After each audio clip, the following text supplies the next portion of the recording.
نسبت تو عمران خان صاحب کا رول ہے، تو آج عمران خان صاحب کیوں یہاں نہیں آ سکتے؟ دوسری بات کہ جب آپ نے ویڈیو لنک کی فیسلٹی پرووائڈ کر دی تو کیا وجہ تھی کہ عمران خان صاحب کی لائیو سٹریم آپ نے نہیں دکھائی؟ حکومت کس چیز سے ڈر رہی ہے؟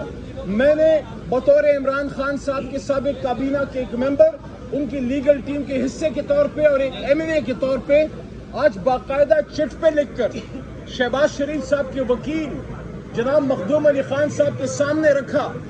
ہال اس بات کا گواہ ہوگا اندر کہ انہوں نے مجھے دیکھا ہوگا، اور چٹ پہ میں نے یہی لکھا کہ لائیو سٹریم اویلیبل نہیں ہے جس طرح پچھلے کیسز میں اویلیبل تھا۔ آج مجھے بتایا گیا کہ مخدوم صاحب جناب شہباز شریف صاحب کے وکیل تھے اس کیس میں، تو میرے خیال میں نے وزیر اعظم تک یہ بات پہنچا دی کہ عمران خان صاحب کا اور آج کا یہ کیس جس میں خان صاحب بطور رسپونڈنٹ خود پیش ہوئے، اس کو لائیو سٹریم کیوں 25 کروڑ عوام کو محروم رکھا گیا؟